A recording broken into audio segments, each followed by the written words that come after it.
Hi friends, நான் உங்க சம்சுல். அனைத்தையும் ஸ்மார்ட் ஆக்கிய அறிவியல் தொழில்நுட்பம் மனிதனுடைய கார் பயணத்தையும் இப்ப ஸ்மார்ட் ஆக்கி இருக்குங்க. டிரைவர் இல்ல, ஸ்டேரிங் இல்ல, பிரேக் பெடல் இல்ல, கியர் இல்ல என்பதுதான் டாய்ம்லர் நிறுவனம் உருவாக்கியுள்ள ஸ்மார்ட் காரினுடைய சிறப்பம்சங்கள். ஜெர்மனி நாட்டில் சர்வதேச கார் கண்காட்சியில் இந்த ஸ்மார்ட் கார் இடம்பெற்றுச்சு. எல்லாத்தையும் ரொம்ப வாயை பழக்க வச்சிருக்கு, அதாவது ரொம்ப ஆச்சரியத்தில் ஆழ்த்தி இருக்கு. அப்படி என்ன இந்த ஸ்மார்ட் காரில் இருக்கு அப்படிங்கிறத இப்போ நம்ம பார்க்க போகிறோம். 2 பேர் மட்டுமே இந்த காரில் போகலாம்.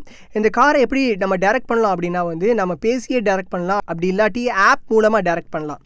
இந்த காருக்குள்ளே இருக்கிற ஸ்மார்ட் திரையில் செய்திகள், வானிலை, நம்ம எங்கே போகிறோம், அந்த இடத்த பற்றின தகவல்கள் எல்லாமே இருக்குது. நம்ம காருக்கு பக்கத்தில் உள்ள வாகனங்களுக்கு அறிவுறுத்தல் கொடுக்கும், பாதசாரிகளை எச்சரிக்கும். பல பணிகளை ஆளே இல்லாமல் கச்சிதமாக இந்த ஸ்மார்ட் கார் செய்யுமாங்க. முழுக்க சிட்டிக்குள்ளே போகிறது மாதிரியே இந்த கார் வடிவமைக்கப்பட்டிருக்கு. எலக்ட்ரிசிட்டியில் தான் இந்த கார் போகும். ஸ்மார்ட் காரில் உள்ள இந்த டெக்னாலஜி வாகனத்தினுடைய வேகத்தை கட்டுப்பாட்டில் வச்சு ரொம்ப துல்லியமாக கணிச்சு எந்த ஒரு ஆக்சிடென்ட்டுமே ஆகாமல் வடிவமைக்கப்பட்டிருக்கு இந்த காரு. அது தவிர எந்த விதமான வானிலையிலையும் எந்த விதமான போக்குவரத்து நெரிசல்லையும் குறைந்த வெளிச்சத்தில் இந்த கார் போய் சேர்ந்துடும்.